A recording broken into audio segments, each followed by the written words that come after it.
ये अक्सर जीवन के सबसे कठिन क्षणों में होता है, जब हम टूटते और संघर्ष करते हैं। हम खुद को ये सोचते हुए पाते हैं कि क्या मैं कभी फिर से उठ पाऊंगा, क्या मैं कभी वो बन पाऊंगा जो मैं कभी था। असफलता का दर्द, अस्वीकृति का दंश, शर्म का बोझ, ये हमें पराजित और निराश महसूस करा सकते हैं। लेकिन मैं आज आपके सामने इस आश्वासन के साथ खड़ा हूं कि परमेश्वर आपको भूला नहीं है। वह आपको देखता है और उसके पास आपको सही समय पर उठाने की योजना है।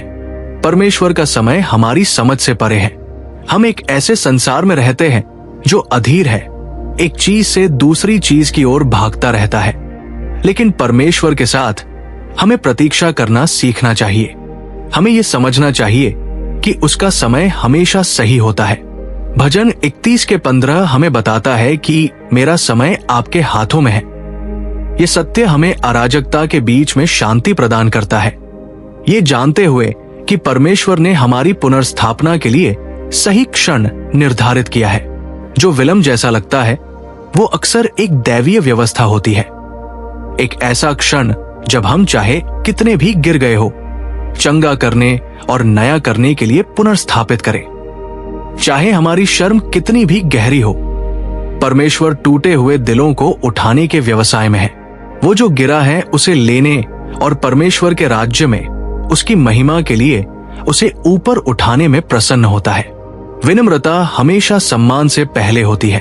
उसके सामने खुद को दीन करने के कार्य के माध्यम से ही परमेश्वर हमारे जीवन में अपना सबसे सुंदर काम करने में सक्षम है। यीशु स्वयं पूरी तरह से परमेश्वर ने खुद को दीन किया और उचित समय पर परमेश्वर ने उसे हमारे अपने जीवन में ऊंचा किया। वही सच है, जब हम परमेश्वर के सामने खुद को दीन करते हैं, उसकी कृपा और दया की हमारी आवश्यकता को स्वीकार करते हैं, वो वादा करता है कि वो हमें उचित समय पर उठाएगा। हमें यह भी याद रखना चाहिए कि जब हम छोटे, भूले हुए या अदृश्य महसूस करते हैं, तब भी परमेश्वर हमें देखता है। वो जानता है कि हम अपने संघर्षों का भार उठाते हैं। आवश्यकता के अनुसार परमेश्वर द्वारा उठाए जाने की कुंजी है उनके समय का इंतजार करना सीखना। हो सकता है कि हम मामलों को अपने हाथों में लेने के लिए जल्दबाजी करने का प्रलोभन महसूस करें, लेकिन परमेश्वर हमें प्रतीक्षा में उनका इंतजार करने के लिए बुलाता है। वे हमें तैयार कर रहे हैं, हमें आकार दे रहे हैं और अपनी सिद्ध इच्छा के साथ हमें संरेखित कर रहे हैं। विलाप गीत 3:25-26 में कहा गया है कि प्रभु उन लोगों के लिए अच्छा है जो उनकी प्रतीक्षा करते हैं, उन आत्माओं के लिए जो उन्हें खोजते हैं। यह अच्छा है कि व्यक्ति को प्रभु के उद्धार के लिए आशा करनी चाहिए और शांति से प्रतीक्षा करनी चाहिए। परमेश्वर की योजना हमेशा हमारी अपनी योजना से बड़ी होती है। हमारी अपनी इच्छाएं हो सकती है, हमारे अपने सपने हो सकते हैं कि हम चीजों को कैसे प्रकट करना चाहते हैं, लेकिन परमेश्वर बड़ी तस्वीर देखता है। हमारे लिए उनकी योजना किसी भी चीज से कहीं अधिक शानदार है जिसे हम अपने दम पर बना सकते हैं। यिर्मयाह 29:11 श्लोक हमें याद दिलाता है कि मैं जानता हूं कि मेरे पास तुम्हारे लिए क्या योजनाएं हैं। प्रभु कल्याण की योजना बनाते हैं, बुराई के लिए नहीं, ताकि तुम्हें एक भविष्य और आशा दे। उनकी महान योजना पर भरोसा करने से हम उनकी संप्रभुता में आराम कर सकते हैं, ये जानते हुए कि वे हमें एक ऐसे तरीके से उठाएंगे जो हमारे द्वारा आयोजित किसी भी चीज से कहीं बेहतर होगा। दुख के माध्यम से सहनशीलता महिमा की ओर ले जाती है। हालांकि संघर्ष का मार्ग कठिन और पीड़ादायक है, वो मार्ग है जो महान चरित्र और गहन विश्वास की ओर ले जाता है। रोमियो 8:18 हमें अच्छी तरह से बताता है कि मैं समझता हूं कि इस वर्तमान समय के कष्ट उस महिमा के साथ तुलना करने योग्य नहीं है जो हमारे लिए प्रकट होने वाली है। हमारा कष्ट व्यर्थ नहीं है। परमेश्वर इसका उपयोग हमें परिष्कृत करने, हमारा निर्माण करने और हमें उस महिमा के लिए तैयार करने के लिए कर रहा है जो इन सब में प्रतीक्षा कर रही है। हमें परमेश्वर की संप्रभुता पर भरोसा करना चाहिए। ये महसूस करना आसान है कि हमारी परिस्थितियां नियंत्रण से बाहर हैं, कि चीजें सुधार से परे बढ़ रही हैं। लेकिन परमेश्वर के नियंत्रण के बाहर कुछ भी नहीं होता है। वो हमारी असफलताओं से हैरान नहीं होता, वो सक्रिय रूप से हमारी कहानी को उन तरीकों से बुनने में लगा हुआ है जिसे हम अभी तक नहीं देख सकते। परमेश्वर की वफादारी अडिग है। तब भी जब हम विश्वासघाती होते हैं, वो वफादार रहता है। उसके वादे सच्चे हैं और उसका वचन व्यर्थ नहीं जाएगा। दूसरों को उठाए ताकि हम उस आशा को साझा कर सकें जो हमने पाई है, जो अभी भी अपने संघर्षों में फंसे हुए हैं। अपमान और दर्द के समय हमारी ताकत का स्रोत हमारे अंदर नहीं बल्कि परमेश्वर के प्रेम में है। ये उनका प्रेम है जो हमें हमारी परीक्षाओं के माध्यम से ले जाता है। ये उनका प्रेम है जो हमें उठाता है जब हम खुद को नहीं उठा सकते। और ये उनका प्रेम है जो हमें राख से पहले की तुलना में अधिक मजबूत और लचीला बनाता है। हमारे परीक्षणों के बीच में हमें अपनी निगाहें परमेश्वर पर रखनी चाहिए, न कि अपनी परिस्थितियों पर। जब हम अपनी समस्याओं पर ध्यान केंद्रित करते हैं तो हम अभिभूत और हतोत्साहित हो जाते हैं। लेकिन जब हम परमेश्वर की शक्ति, उनके वादों और उनके प्रेम पर ध्यान केंद्रित करते हैं तो हमें सहने की शक्ति और आगे बढ़ते रहने की आशा मिलती है। परमेश्वर उस समय प्रतीक्षा में काम करता है जब ऐसा लगता है कि कुछ भी नहीं हो रहा है, जब ऐसा लगता है कि कुछ भी नहीं बदल रहा है। याद रखें कि परमेश्वर पर्दे के पीछे काम कर रहा है। वो हमें तैयार कर रहा है, हमें ढाल रहा है और हमें उस क्षण के लिए तैयार कर रहा है जब वो हमें उठाएगा। प्रतीक्षा में हार न माने, भरोसा करें कि परमेश्वर काम कर रहा है। अंत में याद रखें कि हम अपने प्रयासों से नहीं बल्कि अनुग्रह से उठते हैं। यह हमारी ताकत या हमारे प्रयास से नहीं है कि हम उठते, केवल परमेश्वर की कृपा ही है। ये उनकी कृपा है जो हमें बनाए रखती है, हमें सशक्त बनाती है और हमें नई ऊंचाइयों तक ले जाती है। समापन करते हुए मैं आज आपको प्रोत्साहित करना चाहता हूं कि आप चाहे किसी भी स्थिति का सामना कर रहे हो, आप चाहे किसी भी अपमान या पीड़ा को झेल रहे हो, भरोसा रखें कि परमेश्वर अपने समय में आपको उठा लेंगे। आपकी कहानी खत्म नहीं हुई है। परमेश्वर कार्य कर रहे हैं और उनके पास आपके लिए एक योजना है। अपना विश्वास बनाए रखें, उनके समय पर भरोसा रखें और जानें कि अपने सही समय पर वे आपको उठा लेंगे। परमेश्वर अपमान और निराशा के समय में आपका भला करें। परमेश्वर पुनर्स्थापित करने में सक्षम है। अक्सर ऐसा लगता है कि हम ऐसी स्थिति में फंस गए हैं जिसमें से निकलने का कोई रास्ता नहीं है। चाहे हम व्यक्तिगत रूप से असफल हुए हो, सार्वजनिक अपमान का सामना किया हो या ऐसी कठिनाई का सामना किया हो जिसे पार करना असंभव लगता है, हम ये मानने लग सकते हैं कि हमारी परिस्थितियां सुधार से परे हैं। फिर भी मैं आज आपको आश्वस्त करना चाहता हूं कि हमारे जीवन में ऐसी कोई स्थिति नहीं है। परमेश्वर ने अपने लोगों को मिस्र में 400 साल की गुलामी के बाद छुड़ाया। मिस्र के ऊपर जो विनाशकारी घटनाओं की एक श्रृंखला प्रतीत हो रही थी, वो वास्तव में यूसुफ के जीवन के लिए परमेश्वर की योजना का प्रकटीकरण था।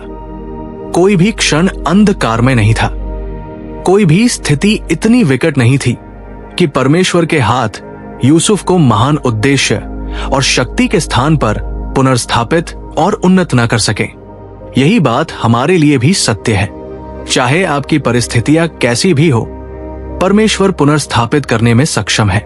चाहे वो टूटा हुआ रिश्ता हो, खोया हुआ करियर हो, बिखरा हुआ सपना हो या कोई व्यक्तिगत विफलता हो जो गहरी शर्म लाती हो, परमेश्वर उन जगहों पर काम कर सकता है।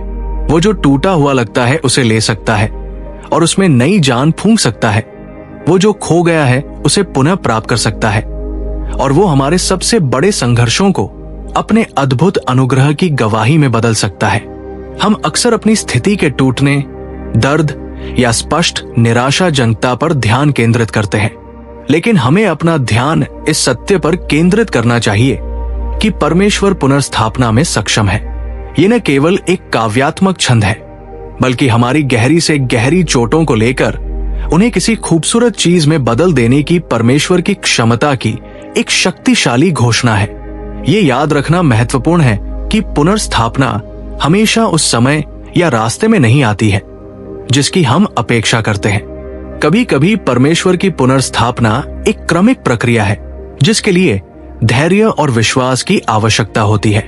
हो सकता है कि हमें तत्काल परिणाम न दिखे, लेकिन हमें इस सच्चाई को पकड़े रहना चाहिए कि परमेश्वर पर्दे के पीछे काम कर रहे हैं। जैसे उन्होंने शास्त्रों में अनगिनत लोगों के जीवन में काम किया है, वैसे ही वो आज आपके जीवन में भी काम कर रहे हैं, भले ही आप इसे अभी तक नहीं देख पा रहे हो। इसलिए जब आप अभिभूत महसूस कर रहे हो, जब आपकी स्थिति का भार असहनीय लगे, तो याद रखें कि कोई भी स्थिति परमेश्वर की पुनर्स्थापना से परे नहीं है। उनके पास चंगा करने, छुटकारा दिलाने और पुनर्स्थापित करने की शक्ति है, चाहे चोट कितनी भी गहरी हो या आशा कितनी भी खोई हुई क्यों ना हो। उन पर भरोसा रखें कि वे वही करें जो केवल वे कर सकते हैं। विनम्रता से स्वयं को समर्पित करें। इससे पहले कि वो हमें ऊपर उठा सके, परमेश्वर की व्यवस्था में दुनिया को नम्र करने के लिए वो अक्सर हमसे खुद को विनम्र करने के लिए कहता है। ये एक ऐसा सबक है जिसे हम सभी को सीखना चाहिए, क्योंकि विनम्रता के माध्यम से ही परमेश्वर हमारे जीवन में उन तरीकों से काम करने में सक्षम है जिसकी हम कभी कल्पना भी नहीं कर सकते हैं। विनम्रता का अर्थ अपने बारे में कम सोचना नहीं है, बल्कि अपने बारे में कम सोचना है। ये पहचानने के बारे में है कि हम ब्रह्मांड के केंद्र नहीं हैं और हमारा जीवन केवल इस बारे में नहीं है कि हम क्या हासिल कर सकते हैं, बल्कि इस बारे में है कि परमेश्वर हमारे माध्यम से क्या कर सकता है। फिलिपियों 2:5-11 में हम मसीह की विनम्रता के सर्वोत्तम उदाहरण के बारे में पढ़ते हैं। वो पूर्ण रूप से परमेश्वर थे, फिर भी उन्होंने क्रूस पर मृत्यु तक एक सेवक बनकर खुद को विनम्र करने का विकल्प चुना, और उनकी विनम्रता के कारण परमेश्वर ने उन्हें हर नाम से ऊपर का नाम देते हुए बहुत ऊंचा किया। ये हमारे अपने जीवन के लिए नमूना है। परमेश्वर उन लोगों को ऊंचा उठाता है जो विनम्र होते हैं सही समय पर। याकूब 4:10 हमें बताता है कि प्रभु के सामने खुद को विनम्र करो और वो तुम्हें ऊपर उठाएगा। ये वादा एक सुझाव नहीं है, ये एक दिव्य सिद्धांत है जो सभी विश्वासियों के लिए हमारे संघर्ष की गहराई में सच है। जब हम विनम्र और टूटे हुए महसूस करते हैं, तो परमेश्वर हमें कुछ महान के लिए तैयार कर रहे हैं। ये विनम्रता के उन क्षणों में है कि वो हमारे अंदर अपना सबसे शक्तिशाली काम करता है। परमेश्वर हमारी कमजोरी को तुच्छ नहीं समझते हैं, वो इसे ठीक करते हैं और अपने सही समय पर वो हमें ऊपर उठाएंगे। लेकिन ये उठाना नम्रता के बाद आता है। ये तब होता है जब हम अपने स्वयं के प्रयासों को छोड़ देते हैं और उसकी ताकत पर भरोसा करते हैं कि हम सच्ची बहाली का अनुभव करने में सक्षम हैं। ये सिद्धांत लूका 14:11 में पूरे शास्त्र में प्रतिध्वनित होता है। यीशु कहते हैं कि जो कोई भी खुद को बड़ा बनाएगा वो छोटा किया जाएगा, और जो खुद को छोटा बनाएगा वो बड़ा किया जाएगा। दुनिया हमें किसी भी तरह से शीर्ष पर चढ़ने के लिए कहती है, लेकिन परमेश्वर का तरीका अलग है। वो आपको तैयार कर रहा है, वो आपको परिष्कृत कर रहा है, और जैसे ही आप उसके सामने खुद को विनम्र करते हैं, आप भरोसा कर सकते हैं कि उसके समय में वो आपको ऊपर उठाएगा। जो सम्मान आप चाहते हैं वो आपके अपने प्रयासों से नहीं, बल्कि परमेश्वर की कृपा से आएगा। खुद को परिस्थितियों पर नियंत्रण रखने की आवश्यकता को छोड़ दें और परमेश्वर को आपको ऊपर उठाने दें जब वो सही समय समझे। विनम्रता सम्मान से पहले आती है, और परमेश्वर का सम्मान किसी भी चीज से कहीं अधिक महान है जिसे हम अपने दम पर प्राप्त कर सकते हैं। परमेश्वर का प्रेम आपको कभी नहीं छोड़ेगा। जब हम अपमान के मौसम का सामना करते हैं, तो यह महसूस करना आसान है कि हम अकेले हैं, जैसे कि कोई भी वास्तव में हमारे दर्द की गहराई या हमारे संघर्षों के भार को नहीं समझता है। यह विश्वास करना आसान है कि परमेश्वर हमें भूल गया है, कि उसने हमारी जरूरत के समय में हमें छोड़ दिया है। लेकिन मेरे दोस्तों, सच्चाई से आगे कुछ भी नहीं हो सकता है। परमेश्वर हमें हमारे संघर्षों में देखता है, वो हमारे दर्द को समझता है, और वो हमें कभी नहीं छोड़ेगा। प्रभु टूटे हुए दिल वालों के करीब है। भजन संहिता 34 के 18। जब हमें लगता है कि हमारी दुनिया बिखर रही है, तब हम अपमानित महसूस करते हैं। परमेश्वर हमारे करीब है। वो दूर खड़े होकर हमें कष्ट सहते हुए नहीं देखता।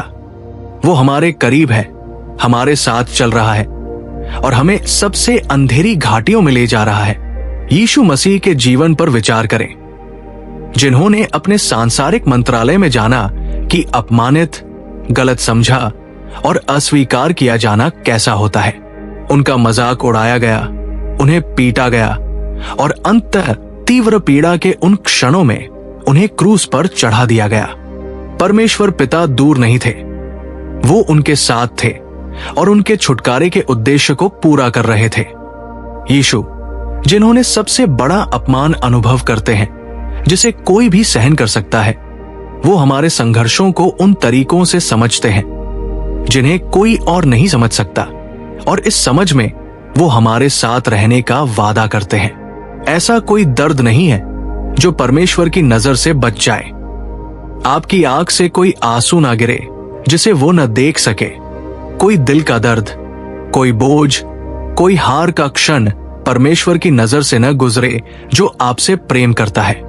वो न केवल जानता है कि आप किस दौर से गुजर रहे हैं, बल्कि वो आपके जीवन में सक्रिय रूप से काम कर रहा है, तब भी जब आप उसे देख नहीं सकते। वो हमारे संघर्षों का उपयोग हमें आकार देने, हमारे चरित्र को निखारने और हमें अपने करीब लाने के लिए करता है। ये सबसे कठिन क्षणों में होता है जिसका हम अक्सर अनुभव करते हैं। परमेश्वर की उपस्थिति सबसे अधिक गहराई से है, भले ही हम इसे तुरंत पहचान न पाए। यशाया 49 के 15 में परमेश्वर हमें आश्वासन देता है कि क्या कोई माता अपने स्तन से निकले बच्चे को भूल सकती है और अपने जन्मे हुए बच्चे पर दया नहीं कर सकती? यद्यपि वो भूल सकती है, मैं तुम्हें नहीं भूलूंगा। ये परमेश्वर का अपने बच्चों के प्रति हृदय है। वो तुम्हें कभी नहीं भूलेगा, वो तुम्हें कभी नहीं त्यागेगा और कभी भी तुम्हें अपने संघर्षों का सामना करने के लिए अकेले नहीं छोड़ेगा। जब हम अकेला महसूस करते हैं, जब हमें लगता है कि हमारे अपमान का भार सहन करने के लिए बहुत अधिक है, याद रखें कि परमेश्वर आपके साथ है। वो टूटे हुए दिल वालों के करीब है और वो आपको दूसरी तरफ लाने के लिए सक्रिय रूप से काम कर रहा है। भले ही दुनिया हमसे मुंह मोड़ ले, भले ही हमारे आसपास के लोग हमें वो समर्थन देने में विफल हो जाएं, जिसकी हमें अत्यंत आवश्यकता है, परमेश्वर हमें नहीं छोड़ेगा।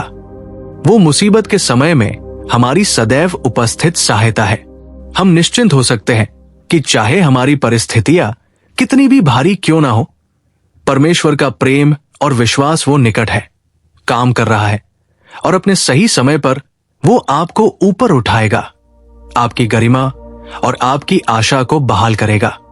आप कभी अकेले नहीं हैं और वो आपको कभी नहीं छोड़ेगा। आपका साथ देने का उसका वादा दृढ़ है, चाहे आप किसी भी स्थिति का सामना करें। परमेश्वर महत्वहीन को ऊपर उठाता है। जीवन में ऐसे समय आते हैं जब हम खुद को महत्वहीन, छोटा और अनदेखा महसूस करते हैं। हमारी असफलताएं हमें दबा देती है और हमारी गलतियों का भार या दूसरों की राय हमें महसूस कराती है जैसे कि हम परमेश्वर के ध्यान या देखभाल के योग्य नहीं हैं। इन क्षणों में ऐसा महसूस हो सकता है कि हम परमेश्वर के लिए बहुत छोटे हैं, उनकी दिव्य मदद के लिए बहुत महत्वहीन हैं। लेकिन मैं आपको विश्वास दिलाता हूं मेरे दोस्तों, परमेश्वर हमें छोटा या महत्वहीन नहीं देखता। वो हमें अपने प्रिय बच्चों के रूप में देखता है जो उसके प्यार के योग्य हैं, और वो हमें तब भी ऊपर उठाएगा जब हम छोटा महसूस करते हैं।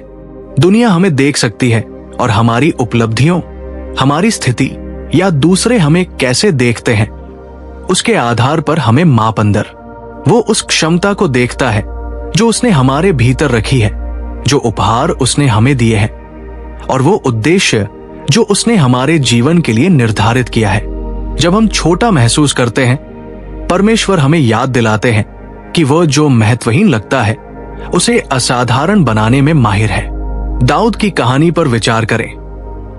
युवा चरवाहे लड़के को जिसे उसके अपने परिवार ने नजरअंदाज कर दिया था, जब शमूएल इस्राएल के अगले राजा का अभिषेक करने आया था, डेविड सबसे छोटा था, चुने जाने की सबसे कम संभावना थी। फिर भी परमेश्वर ने उसमें अपने जैसा दिल देखा। परमेश्वर ने एक छोटा सा महत्वहीन जीवन लिया और उसे इस्राएल का राजा बनने के लिए उठाया, जो परमेश्वर के अपने दिल के अनुसार था। यदि परमेश्वर दाऊद को भेड़ों के खेतों से एक राष्ट्र के सिंहासन तक ले जा सकते हैं, तो वो निश्चित रूप से हमें उठा सकते हैं, चाहे हम अपनी वर्तमान परिस्थितियों में कितना भी छोटा महसूस करें। प्रेरित पौलुस भी हमें 1 कुरिन्थियों 1:27 से 29 में इस सत्य की याद दिलाता है, जहां वो लिखता है, उसके सामने कोई घमंड नहीं कर सकता। परमेश्वर अपने महान उद्देश्यों को पूरा करने के लिए दुनिया की कमजोर, छोटी या महत्वहीन समझी जाने वाली चीजों का उपयोग करने में प्रसन्न होता है। हमारी कमजोरी और छोटेपन में ही परमेश्वर की शक्ति सबसे स्पष्ट रूप से प्रदर्शित होती है। जब हम अनदेखा या कम मूल्यवान महसूस करते हैं, परमेश्वर काम पर है। वो हमें देखता है, वो हमारे दिलों को जानता है और वो हमें ऊपर उठाने के लिए वफादार है। उसका वादा सिर्फ उन लोगों के लिए नहीं है जो दुनिया के मानकों के अनुसार शक्तिशाली या सफल लगते हैं, बल्कि उन सभी के लिए है जो उस पर भरोसा करते हैं। परमेश्वर के पास आपके जीवन के लिए एक उद्देश्य है और वो आपको अपने समय में ऊपर उठाएगा, चाहे आज आप कितने भी छोटे या महत्वहीन महसूस करें। हमें यह भी याद रखना चाहिए कि परमेश्वर का उठाना हमेशा बाहरी सफलता या मान्यता के बारे में नहीं होता है। कभी कभी परमेश्वर जो उठाता है वो हमारे जीवन के शांत, अदृश्य क्षणों में होता है। वो हमें सांसारिक प्रसिद्धि तक नहीं उठा सकता है, लेकिन वो हमें अपने राज्य की सेवा करने के लिए उठाएगा। वो हमें अपने परिवार का नेतृत्व करने, अपने समुदाय में एक बदलाव लाने या दूसरों के जीवन में एक फर्क करने के लिए उठाएगा। ये उठाना किसी भी सांसारिक सम्मान से कहीं अधिक महत्वपूर्ण है। जब आप अपमान का सामना करते हैं, जब आप संघर्ष करते हैं, तो परमेश्वर की उपस्थिति को अपने दिल में स्वीकार करें। उनके समय पर भरोसा करें और जानें कि जब वो आपको उठाएगा तो वो आपको उसकी महिमा के लिए उठाएगा, न कि आपकी अपनी महिमा के लिए। परमेश्वर का समय सही है। हमारी तेज गति वाली दुनिया में प्रतीक्षा करना अक्सर सबसे कठिन काम होता है। हम चीजें अभी चाहते हैं और हम मानते हैं कि यदि हमें शीघ्र परिणाम नहीं मिलते हैं तो हम किसी तरह असफल हो गए हैं या हमें भुला दिया गया है। जब हम अपमान या कठिनाई का सामना करते हैं तो चीजों को स्वयं ठीक करने के लिए कार्य करने या दर्द से गुजरने के लिए दबाव महसूस करना आसान होता है ताकि दूसरी ओर पहुंच सके। लेकिन परमेश्वर का समय हमारा समय नहीं है और उसके तरीके हमारे तरीकों से ऊंचे हैं। बाइबल ये स्पष्ट करता है कि परमेश्वर की प्रतीक्षा करना कमजोरी का संकेत नहीं है, बल्कि उसकी संप्रभु योजना में नियंत्रण की हमारी इच्छा, परिणाम में हेरफेर करने की कोशिश करना बंद करना और परमेश्वर को वो करने देना जो केवल वह कर सकता है। परमेश्वर पर प्रतीक्षा करना निष्क्रिय नहीं है, ये उसकी इच्छा की सक्रिय खोज है। ये विश्वास करना कि उसका समय सही है और उसकी योजना हमारी किसी भी योजना से बेहतर है। परमेश्वर हमारे विश्वास को गहरा करने और हमें उस भविष्य के लिए तैयार करने के लिए प्रतीक्षा प्रक्रिया का उपयोग करता है जो उसने हमारे लिए योजना बनाई है। प्रतीक्षा में ही हम परिष्कृत, मजबूत और परिपक्व होते हैं। हम अपनी बुद्धि के बजाय परमेश्वर की बुद्धि पर निर्भर रहना सीखते हैं और हम अपनी अधीरता से अधिक उसके समय पर भरोसा करना शुरू करते हैं। याकूब 1:3 से 4 हमें याद दिलाता है कि क्योंकि आप जानते हैं कि आपके विश्वास का परीक्षण दृढ़ता उत्पन्न करता है। दृढ़ता को अपना काम पूरा करने दें ताकि आप परिपक्व और पूर्ण हो सके, जिसमें किसी चीज की कमी ना हो। प्रतीक्षा के मौसम व्यर्थ नहीं है। वे राजा के रूप में अभिषेक किया गया, लेकिन वास्तव में सिंहासन लेने से पहले उन्हें कई वर्षों तक प्रतीक्षा करनी पड़ी। इनमें से प्रत्येक व्यक्ति को प्रतीक्षा के लंबे समय को सहना पड़ा, ऐसे समय जो निराशाजनक और अनिश्चित लगते थे। लेकिन परमेश्वर उन समयों का उपयोग उन्हें उसके लिए तैयार करने के लिए कर रहा था। जो उसके पास रखने के लिए था। परमेश्वर पर प्रतीक्षा करने का अर्थ ये नहीं है कि हम निष्क्रिय या मूर्ति हैं। इसका अर्थ है कि हम प्रार्थना में सक्रिय हैं, परमेश्वर की इच्छा की तलाश कर रहे हैं और भरोसा कर रहे हैं कि वो योग्य है, तब भी जब हमें तत्काल परिणाम नहीं दिखते। यशायाह 40:31 वादा करता है, लेकिन जो लोग प्रभु पर आशा रखते हैं वे अपनी शक्ति का नवीनीकरण करेंगे। वे उकाबों की तरह पंखों पर उड़ेंगे। वे दौड़ेंगे और थकेंगे नहीं, वे चलेंगे और थकेंगे नहीं। जब हम परमेश्वर पर प्रतीक्षा करते हैं तो वो हमारी शक्ति का नवीनीकरण करता है। हमें निराशा या कड़वाहट में प्रतीक्षा करने की आवश्यकता नहीं है, बल्कि इस उम्मीद में कि परमेश्वर सही समय पर अपने वादों को पूरा करेगा। सबसे सर्वोत्तम सिर्फ वही नहीं जो हम सोचते हैं कि हम चाहते हैं या जिसके हम हकदार हैं, बल्कि वह जो वो जानता है कि वास्तव में हमारे लिए सर्वोत्तम है। इसलिए यदि आप प्रतीक्षा के दौर में हैं, तो याद रखें कि ये बर्बाद हुआ दौर नहीं है। ये तैयारी का समय है। ये परमेश्वर के लिए आपके जीवन में कार्य करने का समय है, ताकि आपके चरित्र को परिष्कृत किया जा सके और आपके हृदय को उसकी इच्छा के अनुरूप बनाया जा सके। उसके समय पर भरोसा करें, ये जानते हुए कि सही समय आने पर वो आपको उठा लेगा। परमेश्वर की प्रतीक्षा का अर्थ कुछ न करना नहीं है। ये उसकी उत्तम योजना पर भरोसा करने के बारे में है, ये जानते हुए कि वो आपके लिए काम कर रहा है, तब भी जब आप पूरी तस्वीर नहीं देख सकते हैं। उस पर अपना विश्वास बनाए रखें, क्योंकि वो हमारे जीवन में कभी निराश नहीं करेगा। परमेश्वर की योजनाएं हमारी योजनाओं से बड़ी हैं। हम प्राय योजनाएं बनाते हैं, कभी कभी बड़ी उम्मीद और आशा के साथ। हम लक्ष्य निर्धारित करते हैं, हम कड़ी मेहनत करते हैं और हम एक ऐसे भविष्य की कल्पना करते हैं जो हमारे सपनों के अनुरूप हो।